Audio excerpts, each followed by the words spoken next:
Daniele e Sara, credo che non riusciamo a sentirvi.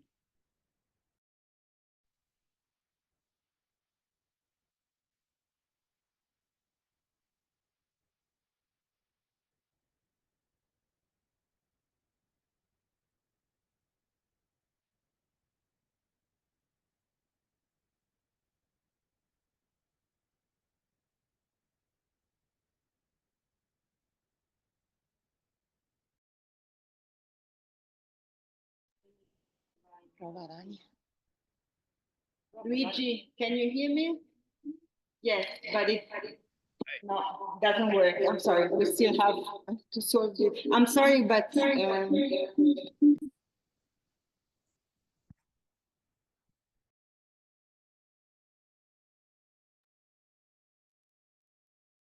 you hear me?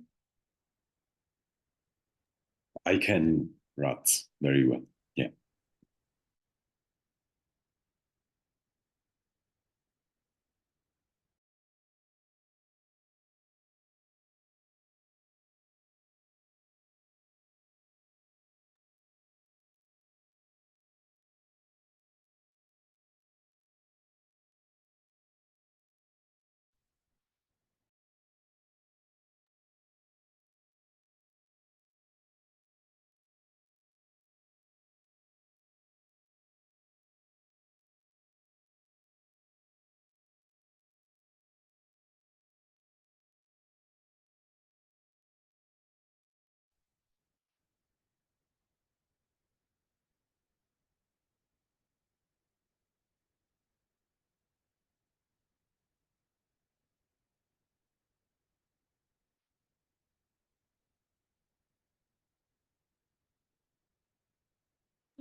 Prova così?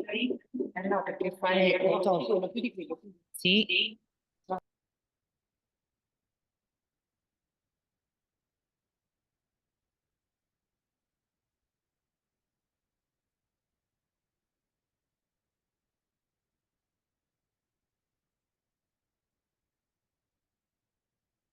They discussed their vision of the complete expulsion of Palestinians from northern Gaza and the building of a new Israeli Jewish city on the ruins of Gaza City.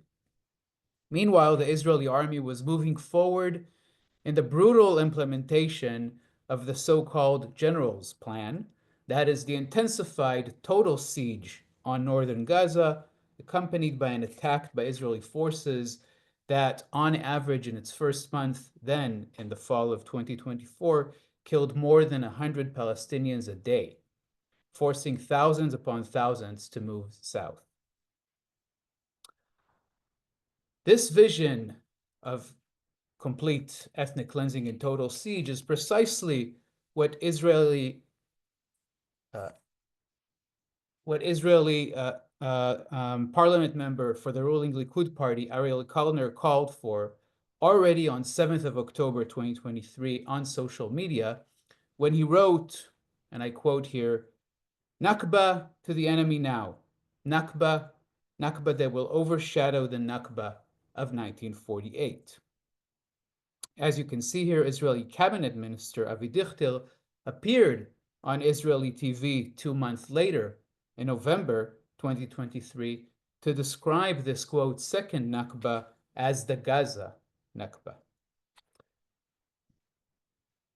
As this photo shows, one of many, many from Gaza, Israeli soldiers and officers on the ground leave us no doubt that they understand perfectly well the destructive goals of the Israeli government in its attack on Gaza. Now, this discourse about a second Nakba, a Gaza Nakba, this marks a shift from Nakba denial, which is a structural element in Israel and the West since the 1948 Nakba, a shift from that to a discourse that admits the Nakba as an ongoing process. Now, perpetrators of state violence rarely move from denial to acknowledgement in this way, certainly not during unfolding violence. We see it in this case because of the perpetrator's state of mind.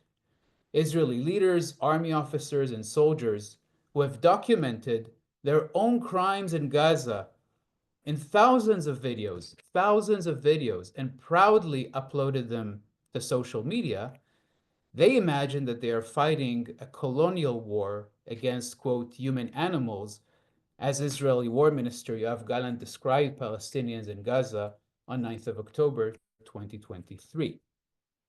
Such explicit language about, quote, human animals brings to mind someone like the German General Lotto von Trotha, who issued, quote, an extermination order in response to the violent uprising of the Herero people against German colonial occupation in Southwest Africa in 1904. That order, the extermination order, signaled the beginning of the German genocide of the Herero and Nama people.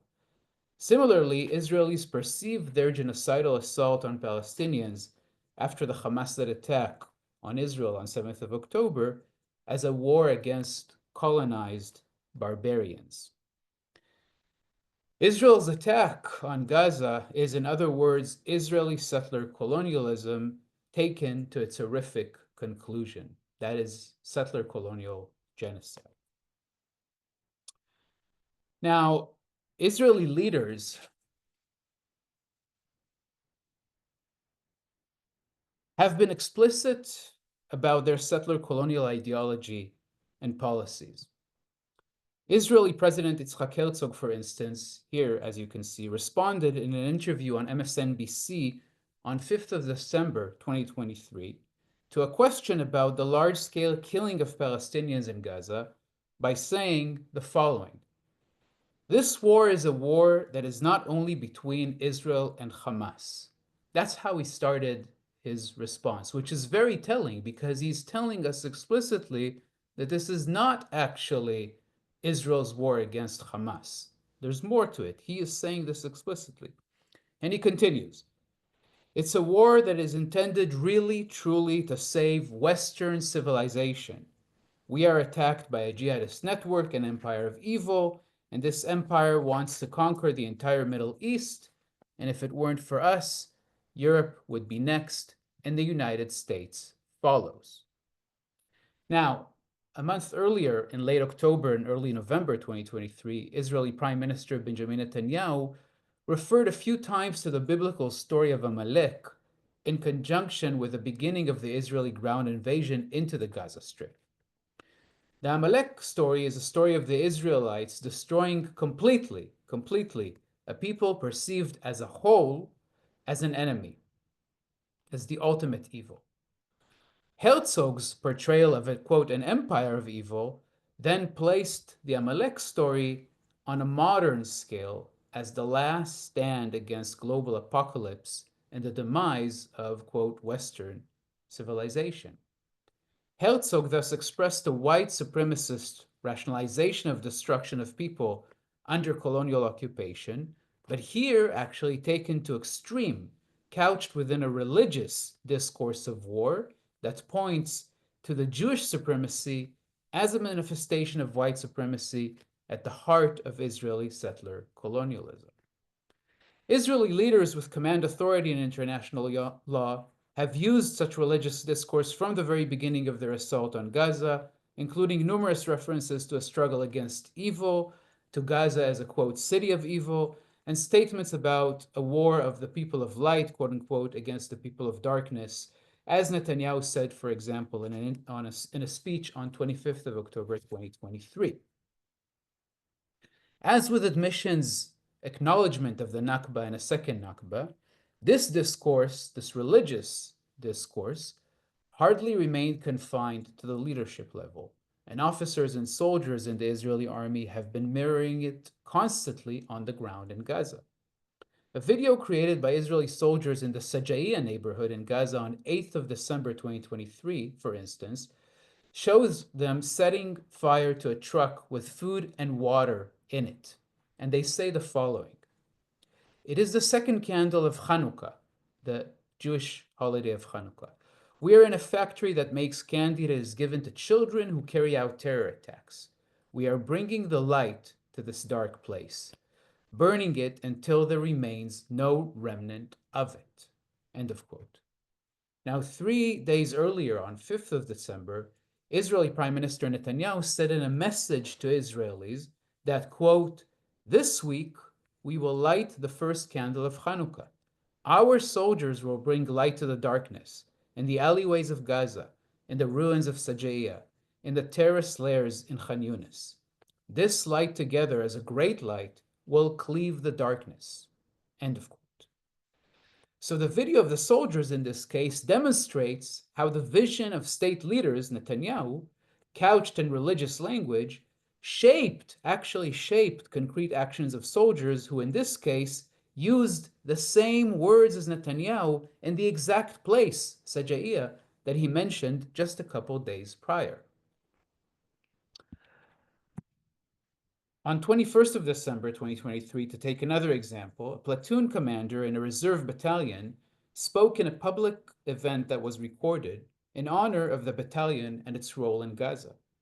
The reserve officer summarized the biblical story in Genesis 34, where Shimon and Levi, sons of Jacob, carry out a revenge attack against the people of Nablus in response to the rape of their sister.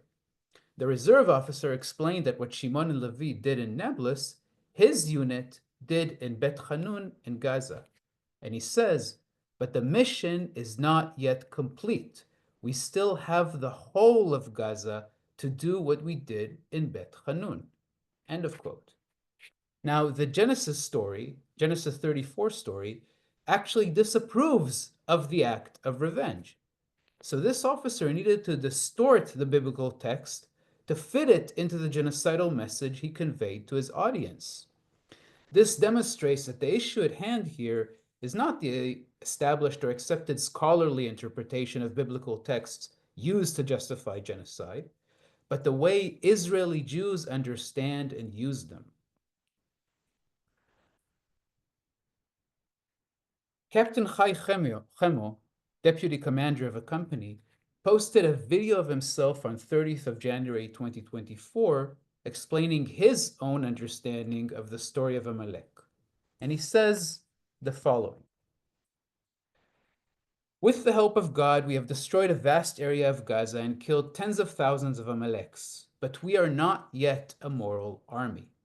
This is the real war of the people of Israel.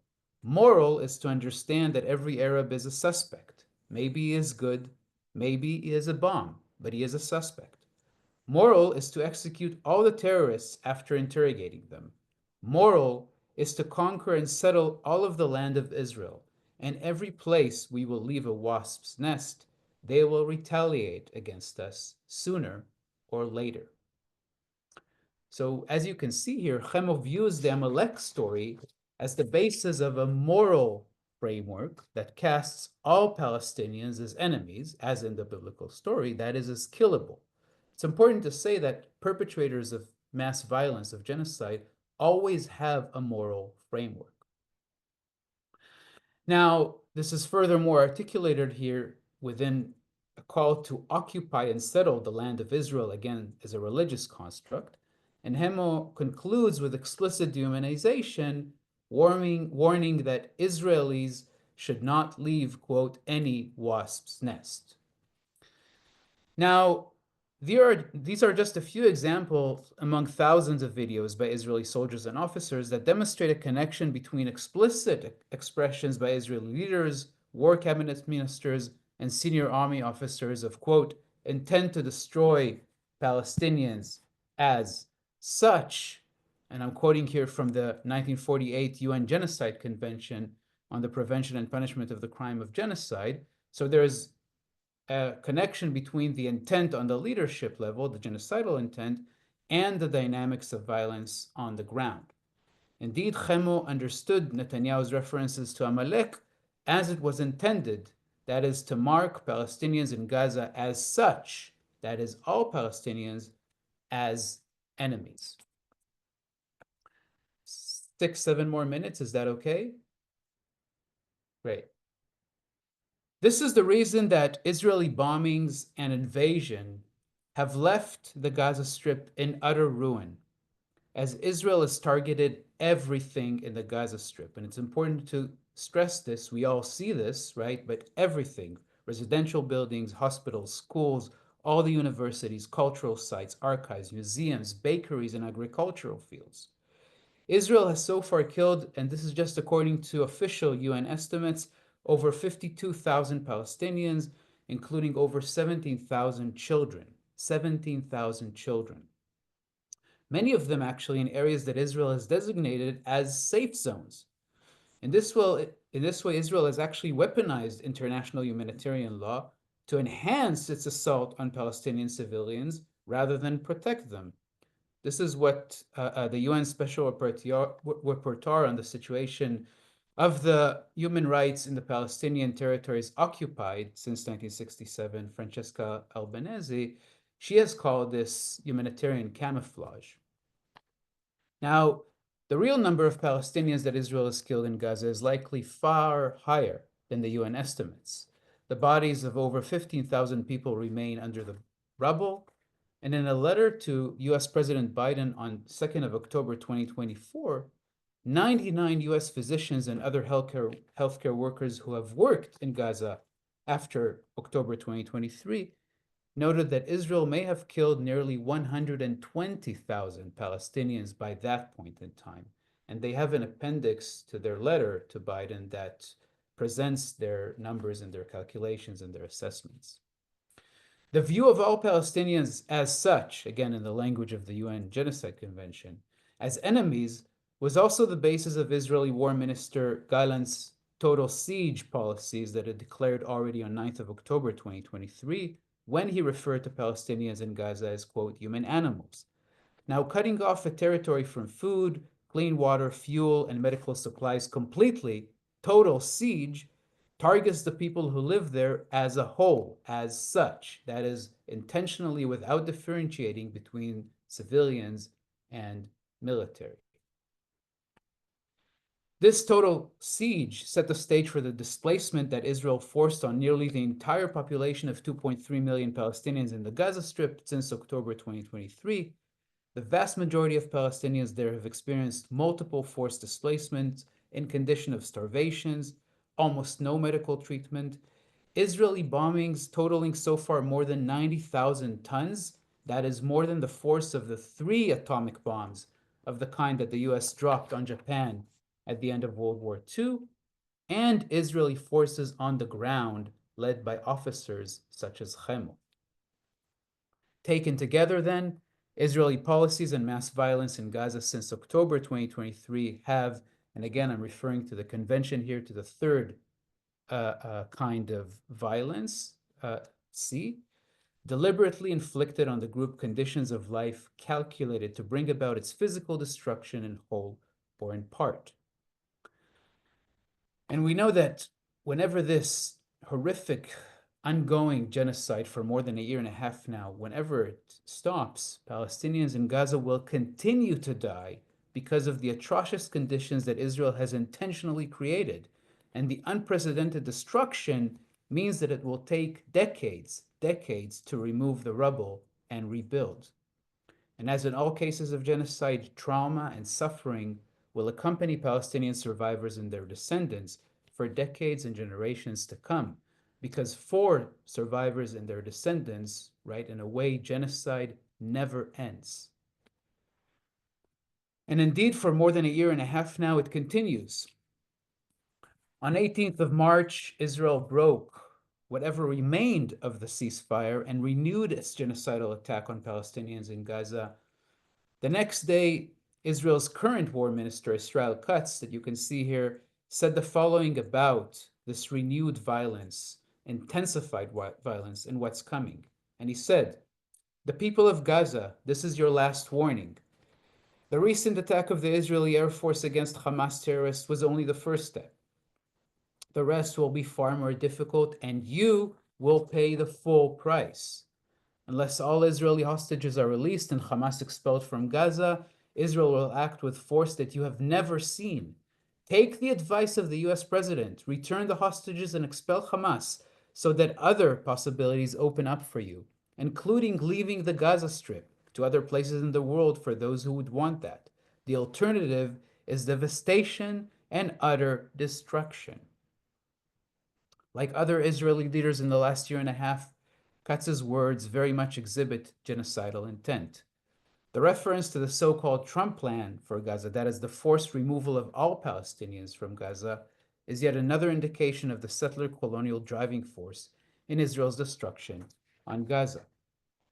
Importantly, Palestinians in Gaza understood the destructive nature of the attack against them from the very beginning, and I'm providing only a couple quotes here to demonstrate this, and this is important, the voices of the people who faced the violence. A community worker, started sending WhatsApp messages to friends on October 10th, 2023, with only 3 words in the first one: terror, terror, terror. On October 15th, he wrote, "They are killing families, whole families. I want to forget what I saw. You can't imagine, beyond reality." 2 days later, water and food, none, very little. We went to sleep in 2023 and woke up in 1948, he noted on October 18th.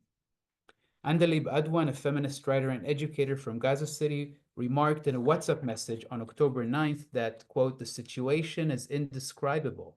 The horror is beyond imagination." This is just the very first days. On October 13th, she arrived with her family in Rafah, which was actually a safe zone at the time, and 4 days later experienced, quote, "bombing all around us. There are so many, many dead and injured." Poet Khiba Abu Nada wrote on October 9th that Israel's attack this time follows, quote, "no pattern. Everything is being bombed, Gaza from the north to the south, being bombed in a chaotic, catastrophic manner, mass butchery, senseless assassination of everything." 3 days later, a journalist and translator, wrote in a WhatsApp message, "Where is the West? Where are the human rights they preach? Where is international law? This is genocide," he said, "and it should be immediately stopped." Now, when we think about the Holocaust, we ask ourselves, how could the world let that happen? In the case of Israel's genocide in Gaza, some of the world, primarily the US, Germany, and other Western allies of Israel, states allegedly committed to Holocaust memory and education, have not only let this happen, but they have facilitated the genocide through their military and diplomatic support of Israel. And A's cry for help to stop this first ever live stream genocide for over a year and a half now has remained unanswered. Even as the International Court of Justice has ruled that Israel is plausibly committing genocide in Gaza, even as the International Criminal Court have issued arrest warrants for war crimes and crimes against humanity against Netanyahu and Gallant, even as Amnesty International, Human Rights Watch, and countless UN reports have determined that Israel's attack on Gaza fits the definition of the crime of genocide in international law and should definitely be used in universities. And even as a growing number of Holocaust and genocide studies scholars and international law experts, including Jews and Israelis among them, have also come to this conclusion. When we think about the Holocaust, we should also be thinking about the voices, the perspectives, the knowledge of the Jews who had faced genocide, about the voices of survivors. And if we take never again seriously, we should now be forefronting the voices of Palestinians facing Israeli genocide and calling on us, calling on you, pleading urgently, desperately to stop this violence, just to stop it, not to support the Israeli perpetrators, not to allow the flow of weapons to the violent Israeli state, not to give it diplomatic cover, but to stand with Palestinians in their struggle for truth and for justice. Thank you.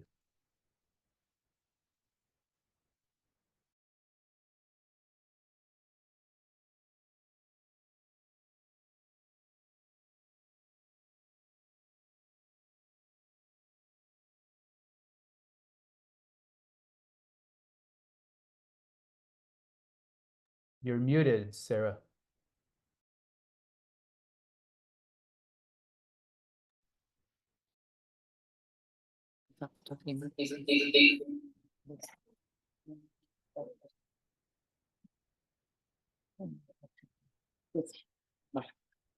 Yes, thank you, Ras, and thank you for sharing your presentation with us. And we take your words, the words actually, never again, very, very seriously.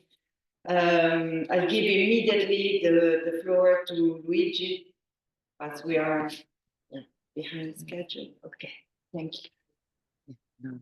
Let's Thank you so much, Raz. Can you all hear me and see me right and see the presentation, the screen? Perfect.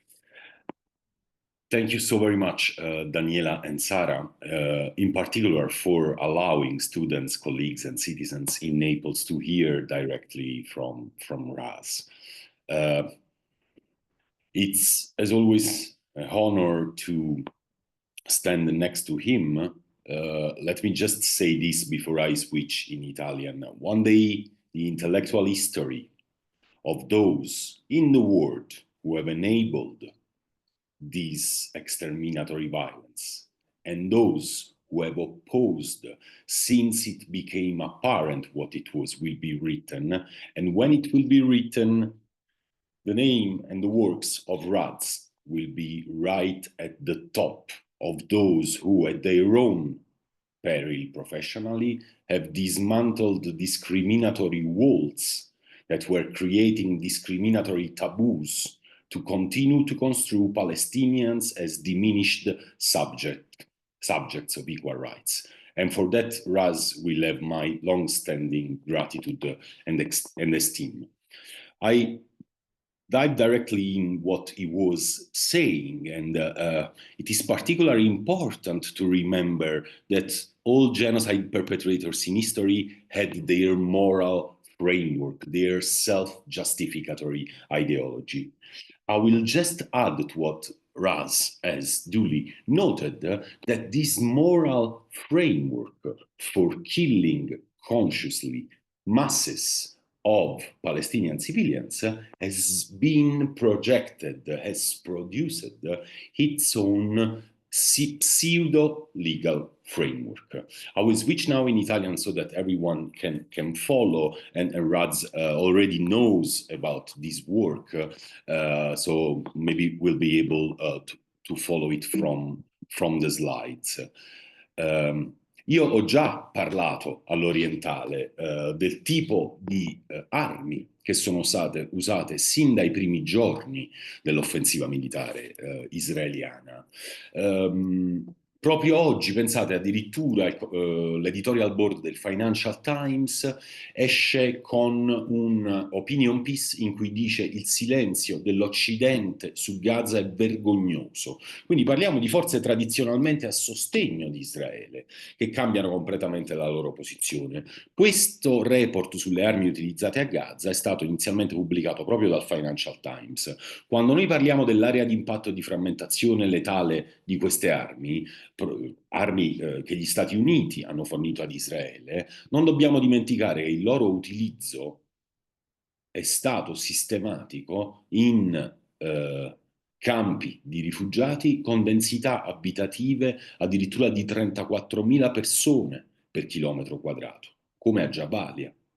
Ora capite bene che l'utilizzo di bombe con un'area di impatto letale di quasi 400 metri quadrati su zone dalla densità abitativa di 34.000 persone per chilometro quadrato può soltanto voler dire la certezza, la previsione e la certezza di centinaia, migliaia di vittime civili per ogni giorno di ostilità. Pensate, gli Stati Uniti hanno, questa notizia riportava Reuters ormai 8 mesi fa, hanno fornito all'esecutivo israeliano 14.000 di queste bombe da 2.000 pound, ognuna con un raggio letale, come dicevamo, di impatto di 400 metri quadrati. Se noi le mettiamo insieme, gli Stati Uniti hanno dato ad Israele una potenza di fuoco tale da radere al suolo un'area di circa 5.600 km quadrati, cioè 15 volte la superficie totale di Gaza. Come Raz ricordava già dai primi mesi di questa devastante offensiva, si è capito qual era il gioco. A marzo 2024 il New York Times dimostrava l'utilizzo di almeno 200 di queste bombe proprio nelle aree in cui gli ordini di espulsione dell'esecutivo e dell'esercito israeliano avevano concentrato più di 1 milione di persone nel nord di Gaza, nelle già sovraffollate zone del sud. Vi faccio vedere quanto, diciamo, alla progressione della distruzione, questa cartografia di un genocidio, come l'ha chiamata Forensic Architecture, che vi dà qualche dettaglio sui dati delle strutture civili distrutte e sulla dimensione spaziale della distruzione.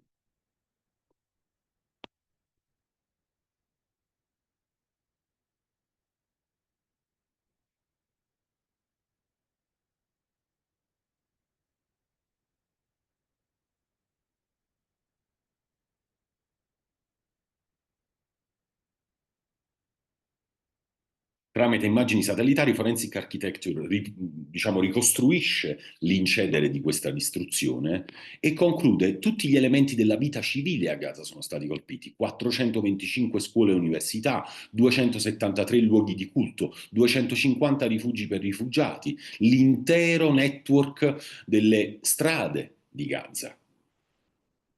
Attacco sistematico alle strutture mediche. Già dopo la distruzione della Shifa Hospital, la sanità di Gaza era quasi completamente sradicata. Attacchi sistematici alle aree agricole, alle serre, con la distruzione del 70% delle une e il 40% delle altre. Distruzione totale, anche a mezzo di demolizioni controllate, di edifici civili nella cosiddetta buffer zone, dove addirittura erano già controllati dall'esercito israeliano. Ora, io vorrei fare un breve salto all'indietro e chiederci come siamo arrivati al punto in cui l'intera classe dirigente occidentale ha cominciato a legalizzare e giustificare singoli attacchi, non migliaia di essi, ma singoli attacchi che ciascuno hanno ucciso 40, 60, 70, 80 bambini. Ovviamente basta mettere insieme un'offensiva militare di 1 anno e mezzo con questo tipo di attacchi ritenuti legali e capite bene che, ancora una volta, anche agli occhi di un osservatore esterno, la somma totale di questi attacchi può solo significare decine, centinaia di migliaia di vittime civili. Ora, un presidente degli Stati Uniti, che noi non ricorderemo sicuramente per una cultura di stretta aderenza al diritto dei conflitti armati, George Bush, nel 2002 condannò l'allora governo israeliano per un attacco a Gaza contro quello che veniva identificato come essere un leader di Hamas, che uccise 14 civili, di cui 8 bambini. Bush criticò l'attacco come dalla mano troppo pesante, connotato da un'eccessiva perdita di vite civili e controproducente per la pace. Il Foreign Office del Regno Unito chiamò l'attacco inaccettabile. Tutti i paesi arabi e l'Unione Europea lo condannarono come tale. Okay? Com'è possibile che 20 anni dopo siamo arrivati, diciamo, alla sistematica giustificazione di attacchi imparagonabili in termini di letalità per i civili a questo? Guardate solo qualche esempio di una organizzazione americana molto stimata che si occupa di vittime civili nei conflitti armati, AWORS. Nella sola settimana, attorno al 25 ottobre, in 3 attacchi vengono uccisi 160 bambini.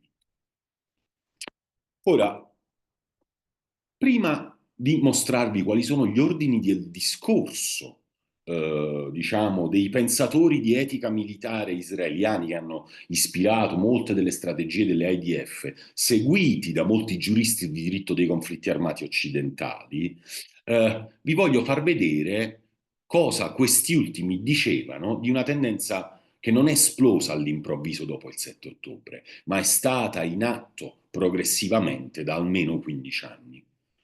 Questi due giuristi, diciamo, di fama, in particolare Michael Schmidt, uno dei più citati nello studio del diritto dei conflitti armati in Occidente, nel 2014 ottengono il privilegio, diciamo, speciale di accompagnare le unità delle forze di difesa israeliane nelle loro operazioni e scrivono un lungo articolo in cui concludono: Le impressionanti capacità dell'IDF innegabilmente migliorano l'accuratezza dei calcoli, delle stime di probabile danno collaterale e vantaggio militare previsti. Le forze di difesa israeliane impongono restrizioni in termini di policy che superano abbondantemente quelle del diritto dei conflitti armati. Dopo un mese escono le stime dell'ONU e si scopre che 1852 delle vittime dei bombardamenti israeliani del 2014 a Gaza erano civili o dallo status sconosciuto, quindi da essere presunte civili. Quindi questi autori così parlavano di un'offensiva militare che aveva ucciso circa l'86% di civili tra le vittime totali. Non ho molto tempo, ma passo, diciamo, direttamente alle radici ideologiche di queste concezioni del diritto dei conflitti armati, chiaramente avanzate per, diciamo così, accogliere questo senso del diminuito o a volte inesistente valore delle vite dei civili palestinesi.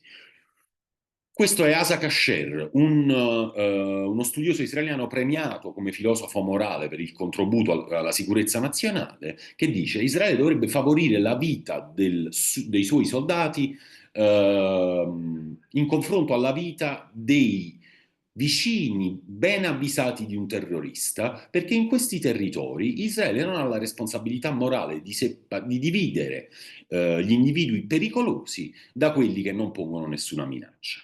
O ancora, Kasher e Yadlin, bisogna salvare la vita di un singolo cittadino anche se il cosiddetto danno collaterale causato nel corso di questa azione protettiva è molto più alto nel numero. Cioè si sta dicendo chiaramente salvare la vita di un singolo ebreo israeliano è prioritario anche se costa la necessità di dover uccidere molti più civili palestinesi. Ancora di più, nel 2021 vi parlo di questa figura che ho incontrato, diciamo, nelle mie ricerche sulle concezioni del diritto dei conflitti armati, il tenente colonnello Maurice Hirsch, pensate, direttore di, dei processi militari, diciamo, delle corti militari di occupazione nella West Bank, di recente ritrovato in quella lobby per gli insediamenti israeliani con cui si incontrava amabilmente la vicepresidente del Parlamento europeo Picierno, che nel 2021, in un attacco che uccide circa 20 bambini, dice pubblicamente: beh, considerato il vantaggio militare di uccidere terroristi di alto rango, è irrilevante chiedere quanti bambini sono stati incidentalmente uccisi. Cioè si teorizza apertamente la legittimità di uccidere quantità illimitate di civili e bambini quando l'obiettivo degli attacchi è un cosiddetto terrorista, designato unilateralmente come tale da apparati di intelligence militare o a volte da algoritmi senza uno scrutinio giurisdizionale da nessuna parte. La tragedia, l'infanticidio nel genocidio di Gaza era quindi scritto e le nostre classi dirigenti non solo hanno fatto finta di non vederlo, ma con queste concezioni sono andate a braccetto, hanno approvato progetti, finanziamenti e tengono ancora oggi in piedi accordi di associazione dell'Unione Europea con crimini internazionali. Ora, per andare verso le conclusioni, ovviamente prendere di mira intenzionalmente civili è un crimine di guerra. Attaccare un obiettivo militare sapendo che causerà sproporzionate perdite tra i civili è un crimine di guerra. Ma allora, per connettermi a quello che diceva Raz, come mai, diciamo, questo salto da crimini di guerra a genocidio? Questa è una cosa che molto spesso anche osservatori sionisti più liberali sollevano, no? Dicono sì, crimini di guerra, sì, contro l'umanità, ma il genocidio non c'entra. Perché invece il genocidio, per come è definito giuridicamente, anche nelle più stringenti interpretazioni, c'entra e come? C'entra perché questa morale eliminazionista di cui Raz ha così ben descritto le affermazioni, diventa una dottrina militare e diventa una dottrina militare in cui si istituisce sostanzialmente un mondo senza civili. Gaza diventa un mondo dove la popolazione civile esiste immeritatamente tra i proiettili israeliani e i loro obiettivi. Addirittura si afferma many ostensibly civilian objects, quindi apparenti oggetti civili diventano obiettivi militari legittimi. Ci si riferisce non a singoli gruppi eventualmente usati a tal fine di civili come scudi umani, ma ci si riferisce all'intera popolazione di Gaza come a uno scudo umano. Non solo. Qui vi do, diciamo, un elemento tecnico che penso possa essere utile. Quando i militari dicono danno collaterale, intendono ciò che il diritto dei conflitti armati chiama danno incidentale a civili non eccessivo rispetto al vantaggio militare diretto. Questo perché il diritto dei conflitti armati non pretende, diciamo, che si combatta senza mai ferire un civile, senza mai danneggiare una struttura civile. Sarebbe una pretesa irrealistica se si vogliono regolare i conflitti armati, ma pone un divieto assoluto di eccessività di questo danno incidentale. Per cui un comandante militare che voglia combattere agendo ai sensi del diritto dei conflitti armati deve sempre pesare da un lato il vantaggio militare diretto che si prefigge e dall'altro la perdita incidentale, purché sia incidentale, collaterale, di vite tra i civili, il loro ferimento, il danno alle strutture civili. Questo documento del Ministero degli Esteri israeliano cosa dice invece? Cioè, il vantaggio militare che deve costituire il parametro di ogni valutazione di proporzionalità del danno incidentale negli attacchi si può riferire a quello discendente da un'operazione nel suo complesso. Cosa sta dicendo il Ministero degli Affari Esteri israeliano? Che ogni comandante può pesare, diciamo, su questa ideale bilancia dei valori, non il vantaggio militare concreto e diretto di ogni attacco, ma quello discendente dalla guerra nel suo complesso, una guerra ritenuta esistenziale per Israele, che quindi contiene tutto la sopravvivenza dello Stato stesso, a detta del suo governo, per cui cosa succede? Prevedendo che ogni comandante possa addurre a giustificazione dell'uccisione di civili il vantaggio militare di salvaguardare la sicurezza eterna, permanente e futura di Israele, è chiaro che ogni misura di conscio sterminio di civili diviene accettabile come danno collaterale. Ma vi dico di più e chiudo per lasciare spazio alle domande. Quando ogni singolo attacco può uccidere illimitatamente bambini e civili, allora una somma di migliaia di questi attacchi fa sì che pian piano, di attacco in attacco, la distruzione del gruppo vittima o almeno di una sua parte sostanziale diventi assolutamente parte prevista della politica militare dello Stato. E per la Convenzione sul genocidio del 48, dolo specifico non significa che bisogna avere, diciamo, un desiderio morboso della totale distruzione del gruppo vittima. Può anche essere semplicemente un dolo derivante dall'inquadramento della distruzione di quel gruppo vittima come un costo assolutamente necessario e legittimo.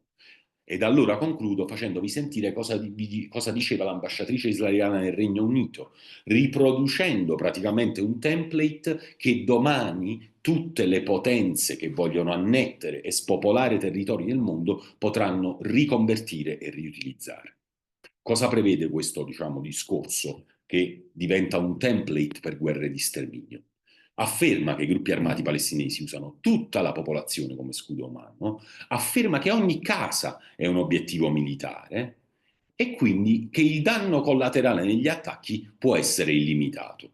A questo si aggiungono tutti quei discorsi che, assieme a quelli che ha menzionato Raz, ci dicevano che la popolazione civile di Gaza nella sua interezza non era composta da innocenti, o i soldati che cantavano in video che hanno fatto il giro del mondo, nessuno è non coinvolto a Gaza, o addirittura i generali che dicevano che la popolazione civile era parte di un'infrastruttura militare.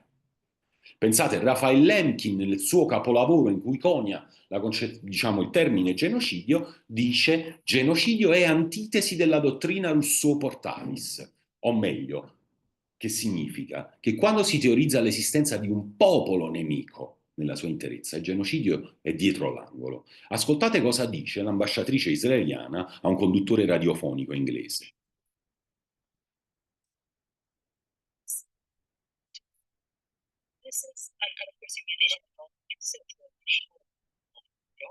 Il conduttore risponde all'affermazione: ogni casa, ogni scuola, ogni moschea ha un ingresso ai tunnel e quindi un obiettivo militare. Il conduttore risponde: beh, ma questo è un argomento per la distruzione totale dell'interezza di Gaza. L'ambasciatrice risponde: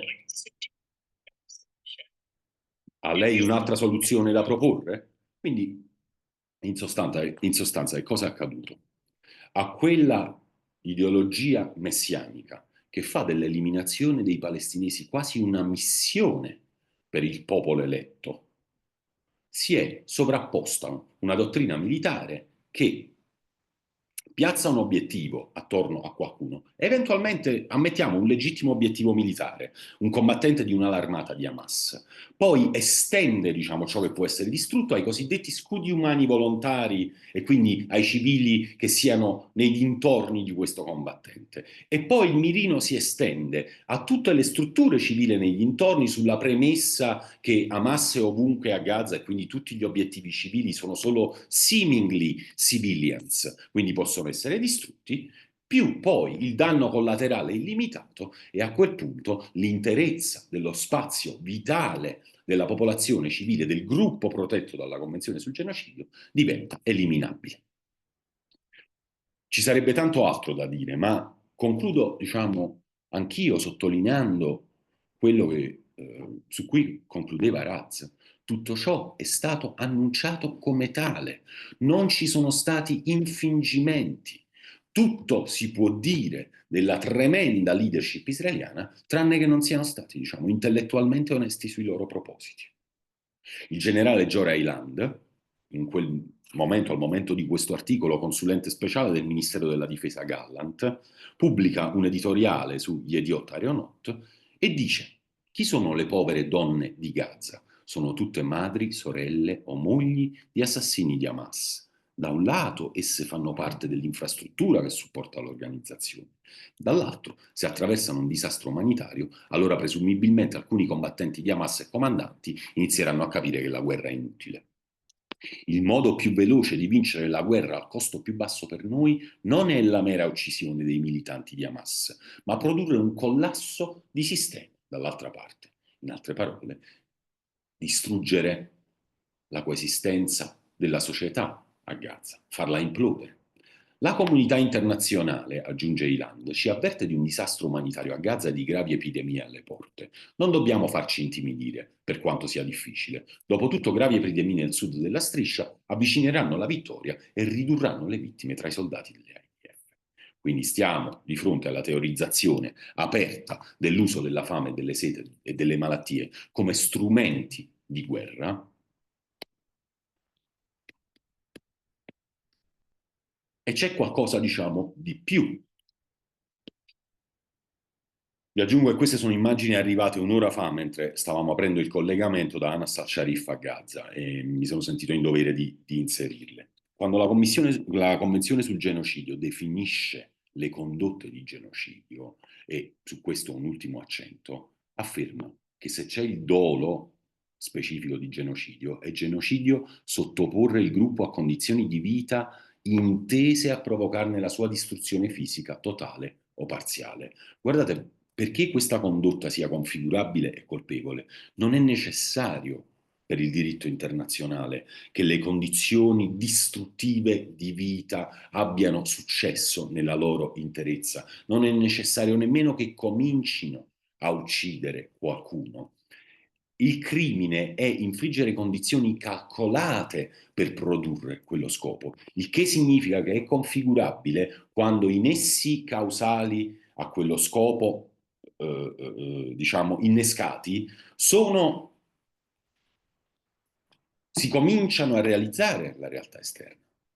E questo accade da 18 mesi, addirittura negli ultimi 2 mesi non entrano neanche gli antidolorifici di base. Abbiamo report di Medici Senza Frontiere che ci raccontano che devono operare bambini con bruciature potenzialmente letali su tutto il corpo senza antidolorifici. I bambini li implorano di smettere, causa dolori lancinanti, e loro non possono, perché se lasciano questo misto di tessuti bruciati e pelle, rischiano che le infezioni uccidano questi bambini. Quindi siamo di fronte a una tortura sociale. Vedete, e ho finito veramente, molti giuristi israeliani dicono, beh, ma la Corte internazionale di giustizia ha fatto sapere che il dolo di genocidio deve essere la sola deduzione possibile per condannare uno Stato che ha commesso quindi il crimine di genocidio. Ma c'è un enorme equivoco, diciamo, su questa only reasonable inference. È uno standard probatorio della Corte internazionale di giustizia. La Corte internazionale di giustizia lo usa per dire quando più deduzioni possibili del motivo di queste condotte distruttive sono, diciamo, sottoposte ai giudici e sono ugualmente possibili, quella dell'intento di genocidio deve essere la sola, ragionevole, affinché si possa condannare lo Stato. Questo non significa che la distruzione del gruppo vittima deve necessariamente essere il solo scopo e uno scopo in se stesso. Come ci insegna Lemkin, come ci insegnano i genocide studies, la distruzione del gruppo vittima quasi mai nella storia dei genocidi è dichiarato come scopo a sé stante. Quasi sempre è un mezzo per i perpetrators, per i genocidi, quasi sempre un mezzo per raggiungere altri scopi ritenuti ideologicamente superiori, doverosi, per esempio la protezione della razza, la sopravvivenza della nazione o l'eliminazione delle minacce. Ecco, io credo che alla domanda "Can we talk about genocide?" noi dobbiamo rispondere "We must talk about genocide", perché la leadership e l'esercito israeliano hanno trasformato la distruzione del gruppo vittima palestinese in un doveroso, necessario, accettabile danno collaterale del raggiungimento di tutti gli scopi della guerra. E questo, ai sensi del diritto internazionale, si chiama genocidio. Vi ringrazio.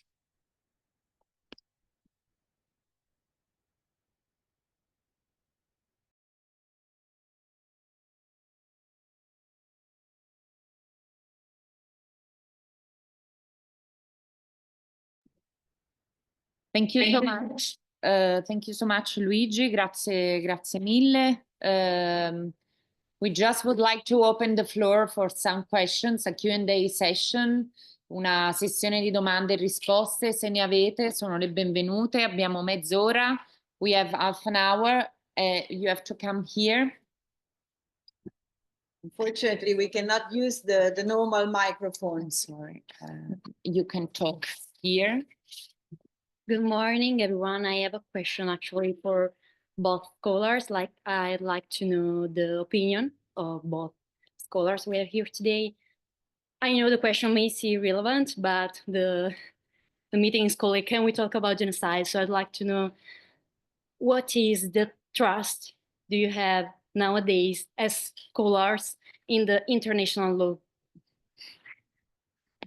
Yeah.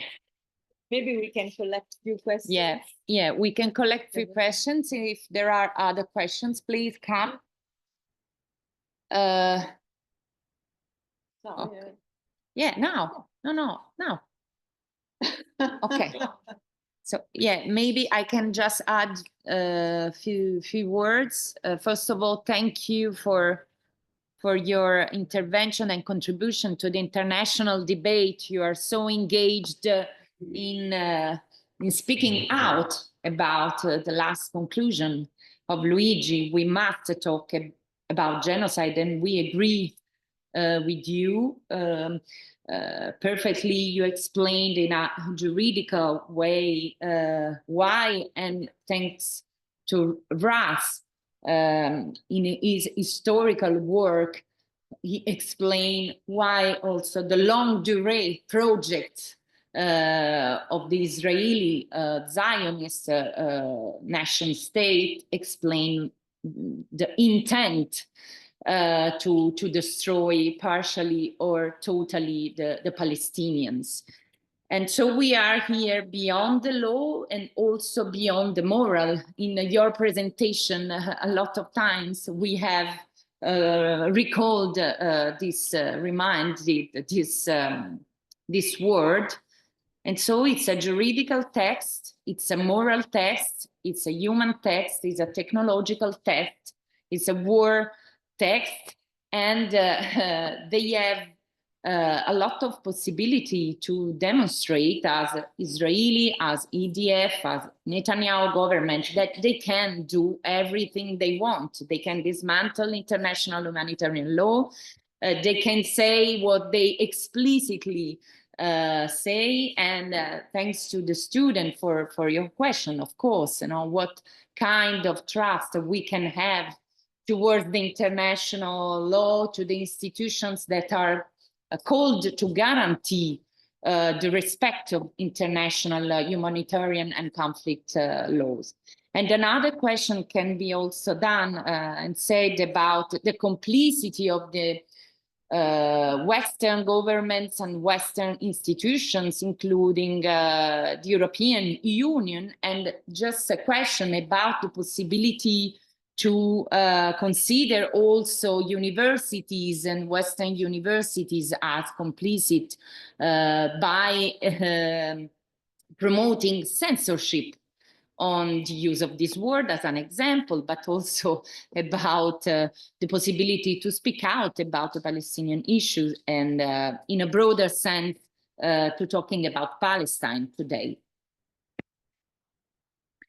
Yeah, we let you the floor now. We give you the floor now. So Ras, if you want to say something, and then Luigi, thank you.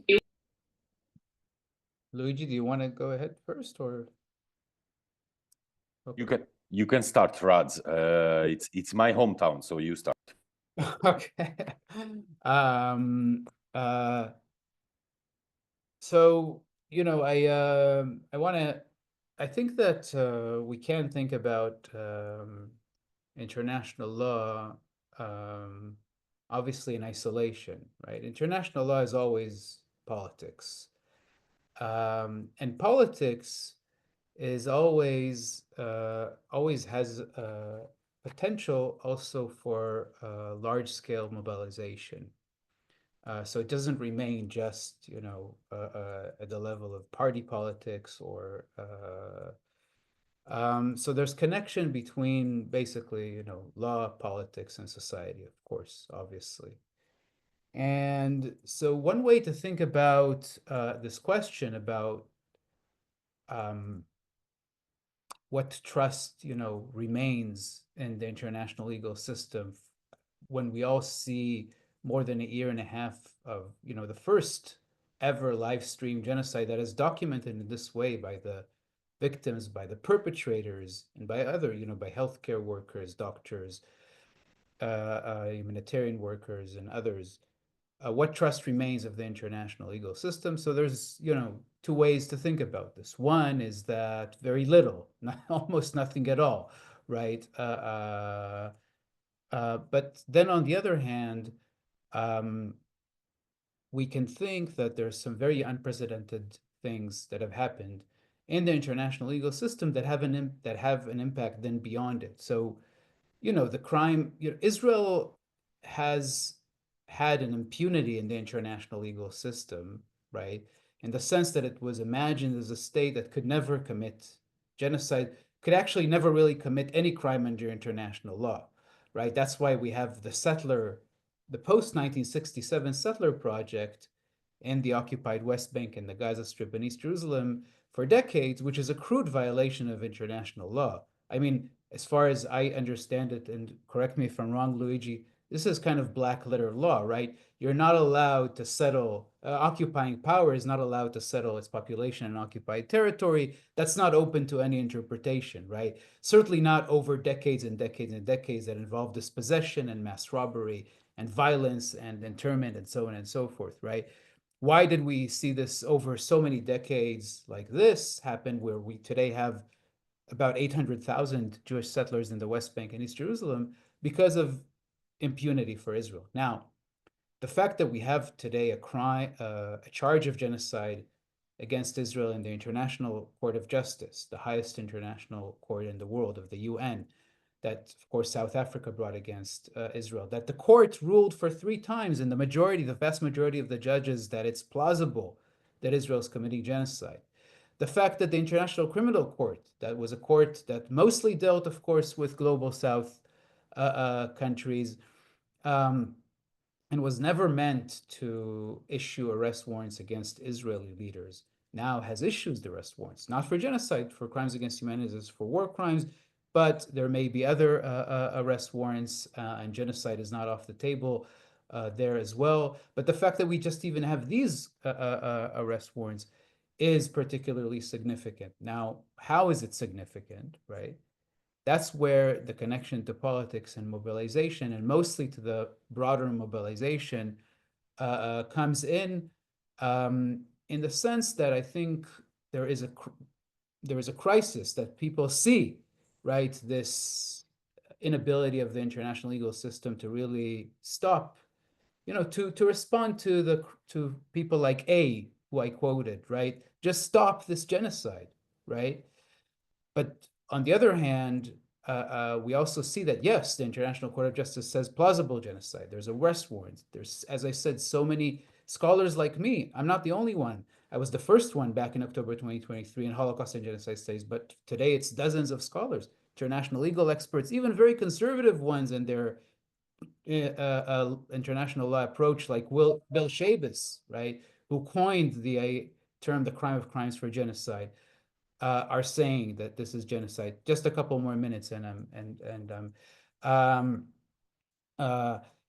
this has a major effect. And one of the major effects that I'm thinking about is that this has created a vast mobilization in support of Palestine and against Israel's genocide in Gaza, particularly in the Global South. Of course, we also saw the, massive pro-Palestinian movement and campuses in the West as well, in the US, also in Europe, in other places, but particularly in the Global South. And I'm thinking particularly about forcibly displaced people around the world, because today we live in a world of more than 120 million forcibly displaced people who, of course, for them, the international legal system has not been working for a long time. They don't necessarily know a lot about Gaza. They don't necessarily know a lot about Palestine. They're not even, I would say, necessarily pro-Palestinian very strongly or anti-Israeli very strongly. What they are is recognizing now this moment, right, of acute crisis in the international legal system that has not worked for them, right? Now, so again, we can think about, there's very little trust remains in the system, but its mobilizing effect now around the world is very, very significant. I'll just say one more word about this, to take it to yet another level that I think we should all consider.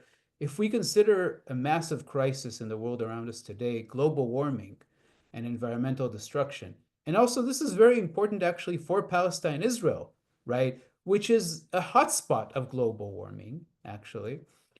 We are projected because of sea level rise, because of temperatures. The projections are for hundreds of millions of people on the move, right? Forcibly on the move in the coming decades, right? Which means that this mobilization has a very significant potential, both in the Global South and in the West, right? To create the kind of change in international law, in politics, and social mobilization that is so significant for Palestine today, urgent for Palestinians in Gaza, as we say, right, as we saw, but also very significant for everyone, for all of us, because we all face now the danger. Half of humanity lives in areas where they cannot stay in the coming 30, 40 years, right? So there's also a broader context to think about where, yes, there's very little trust in the international legal system that remains, but we need the system to change urgently, right? And there's potential through this mobilization to change it now. So I refuse to give up hope. That's my point.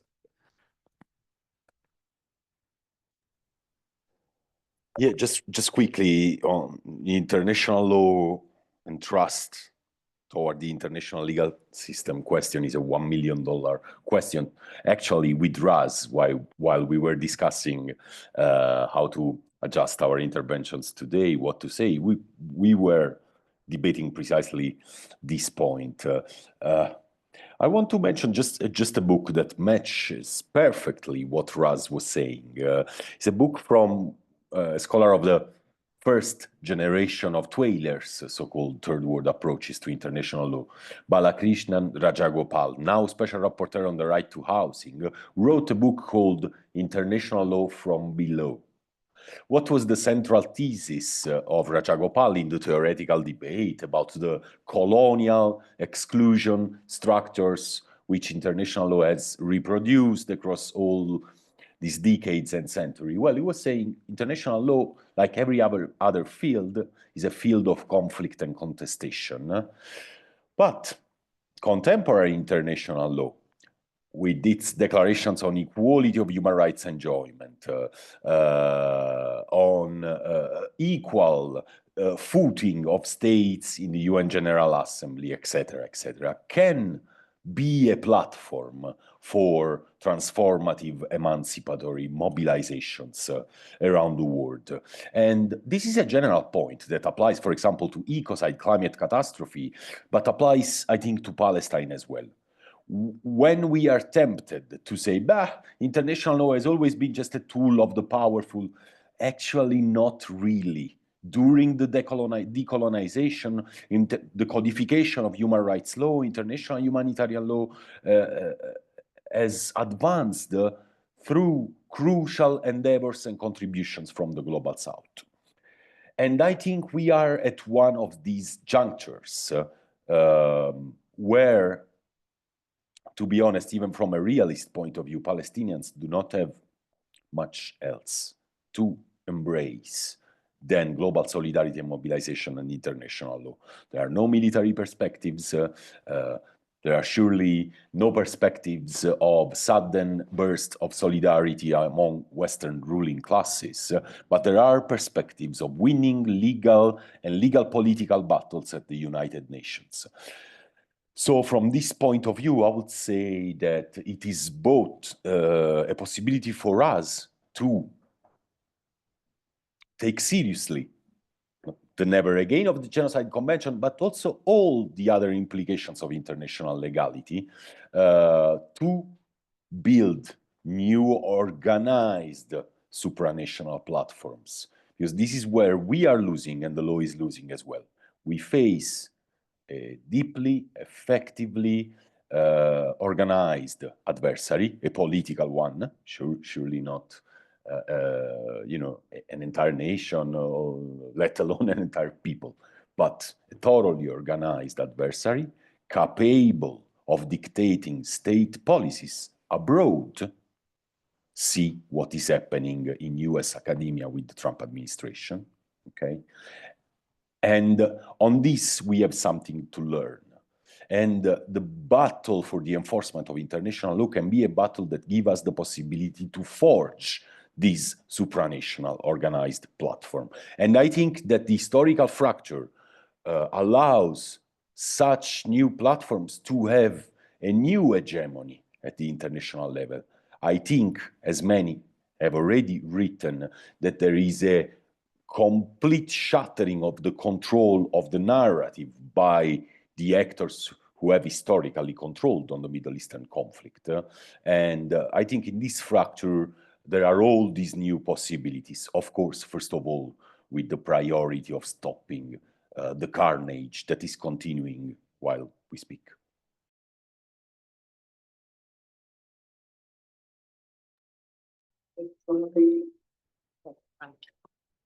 Okay, we have a question in the chat. If we have a question also here, please come and...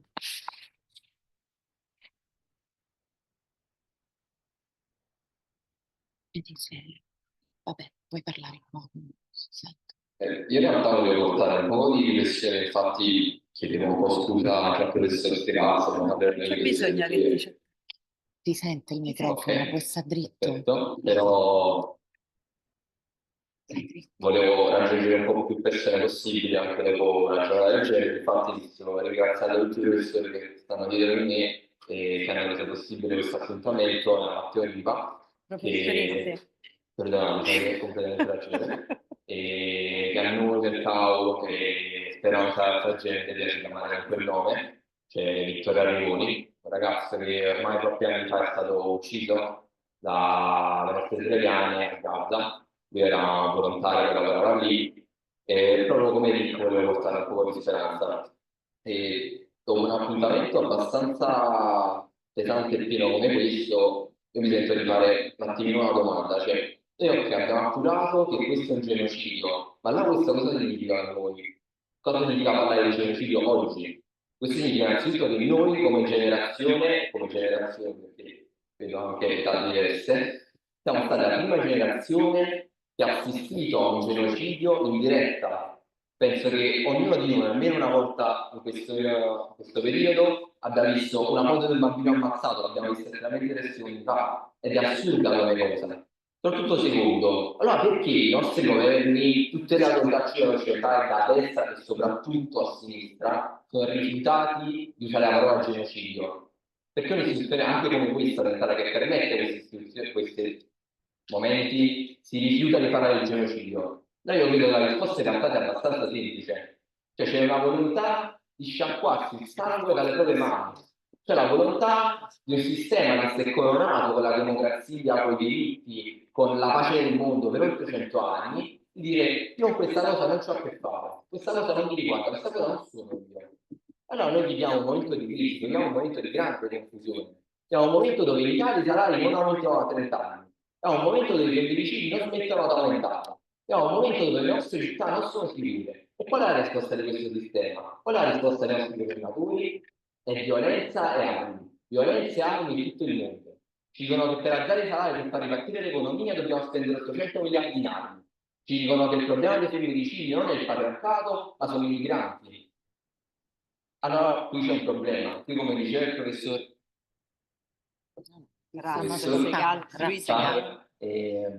professor Luigi prima, c'è un momento di crisi, c'è un momento dove bisogna cambiare rotta, bisogna trovare un nuovo futuro. C'è una domanda per loro? Concludo un attimo. Ok. Concludo dicendo appunto che il 9 noi come CAO faremo un'iniziativa a porta di massa con 3 professori di varie università di Napoli di economia per parlare di economia, delle crisi, in vista della data del 26 che vedrà riunirsi a Palazzo Reale un summit NATO per parlare di immigrazione e nuovi piano Mattei. Insomma, io credo che una città come Napoli, una città che appunto di nuovo permette queste iniziative, non possa ospitare delle persone del genere, quindi stiamo costruendo insieme un percorso per un quartiere unitario che dica a chi sarà in quel palazzo che Napoli non accetta gente del genere. E dico anche alle professoresse a partecipare il 21 all'Assemblea Nazionale che ci sarà a Roma per il 21 giugno, che sarà una data europea di mobilitazione contro il summit dell'AIA. Grazie. Grazie. Ok, grazie. E poi c'era anche una domanda, there was a question in the chat.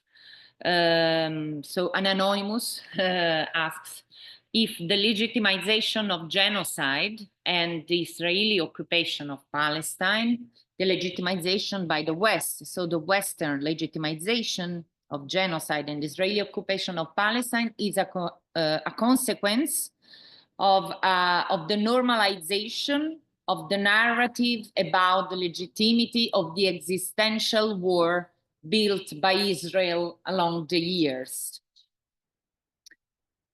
So the link between, the question is about the link between the legitimization of genocide and the normalization of the narrative about the legitimate existential war built by Israel during the years. I'll jump in quickly because probably Raz will have more. Just a moment, Luigi, just a moment.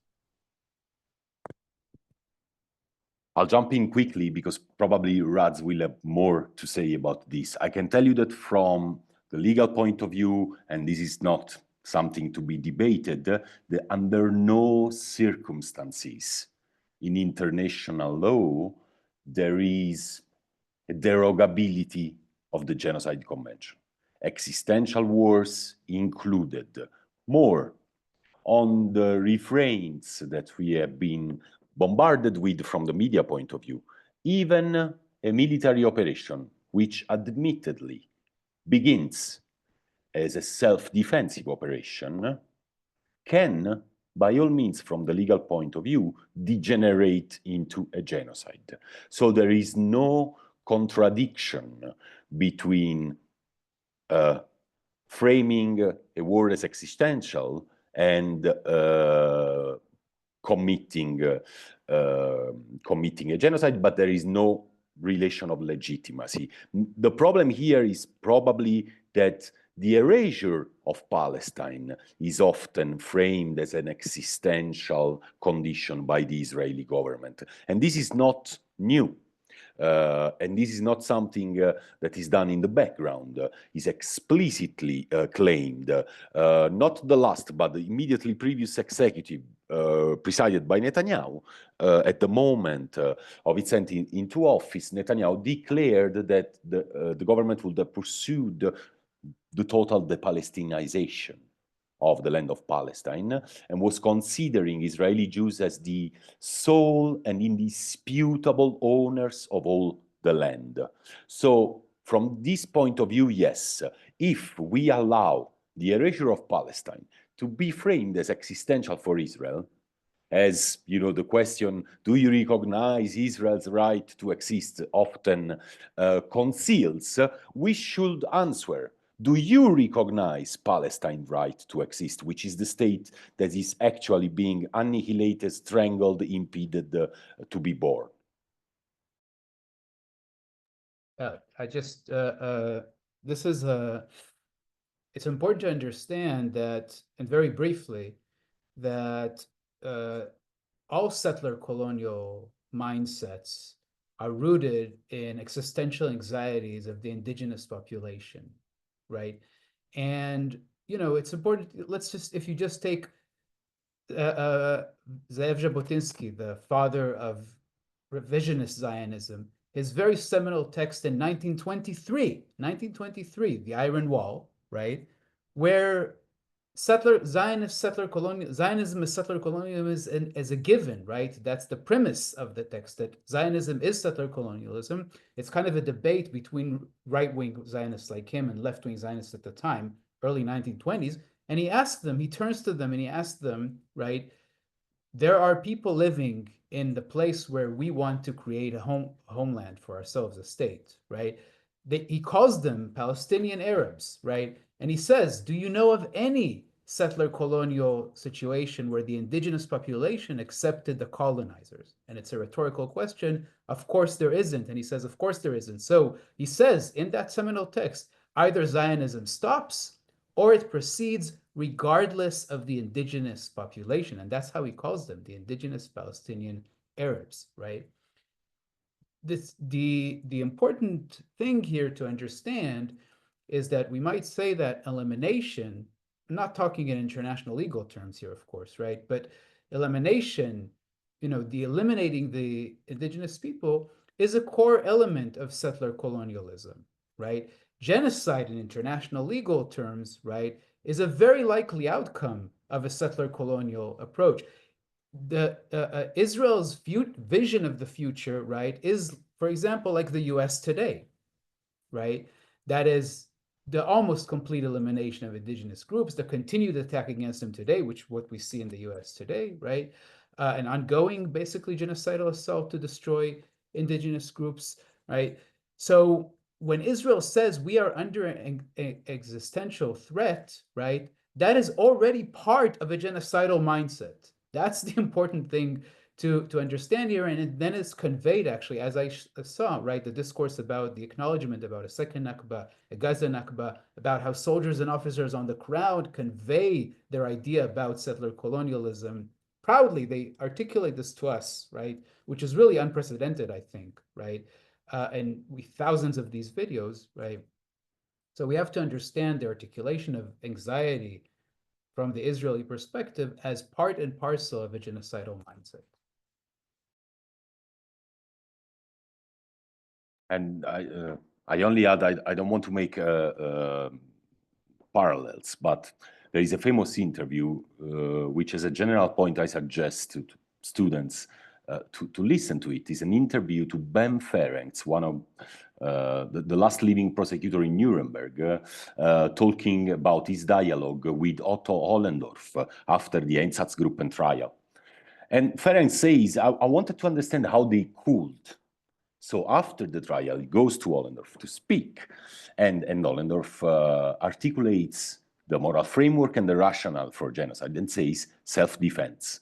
We had to defend ourselves before the Russian attacked us, and in the perverse logic of the Nazis, European Jews were part and parcel of the Bolsheviks that were threatening the life of the nation. So somehow there is a trope that is always there in all genocides, although with all the differences of the cases. Thank you so much. Thank you so much. I think Rads wanted to add some last point.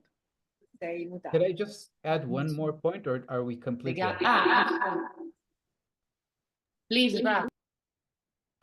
I just wanted to say one thing. I mean, I saw there was also a question in the chat about the balance of power and how can we make heads of governments accountable in universities and so on and so forth. And I just want to say very, very briefly, there's so much to say about this. I mean, but I just wanted to say that in the context of a university, right, and we are in a university, I mean, this is an event sponsored by a university.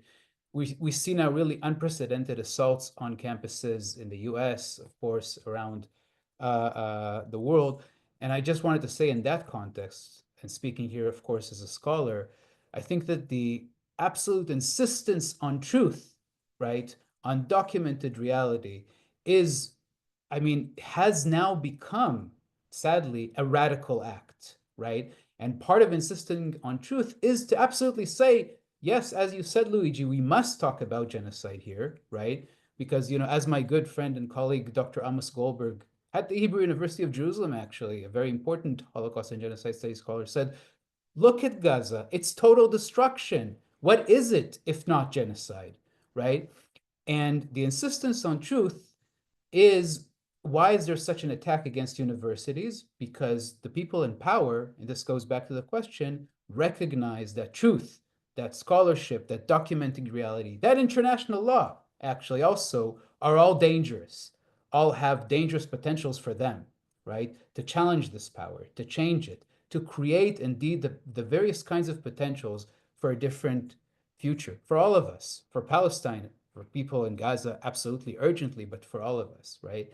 So I think that the insisting, teaching and writing, refusing to adhere to regulations that tell us to accept the world turned upside down, right? That this is self-defense, that we can't talk about genocide, that we have to refuse this at all costs, right? We have to insist on writing, on teaching, on speaking the truth, because the long-term implications of that have all kinds of, I think, very important potentials, and they're recognized as such by the people in power who feel threatened by them. So I just wanted to say that.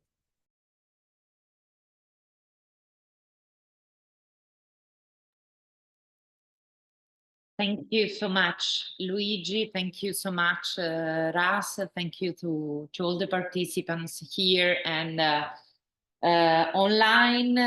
We navigate really terrible times. We continue, and thanks really to both the outstanding scholars for being with us today. We continue to telling the truth to the power, as Edward Said was saying.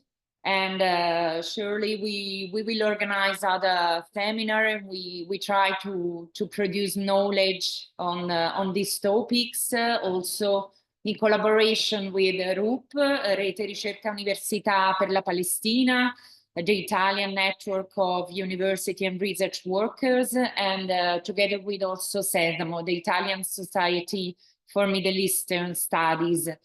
So thank you really to all, and apologies for the technical problems of the beginning, and yes, see you soon, maybe here in Naples. Thank you so much, Raz. Thank you, Luigi. Thank you really much. Thank you, Sarah and Daniel. Thank you, Luigi. My pleasure, Raz. Inspirational as usual. Thank you. You as well. Take care.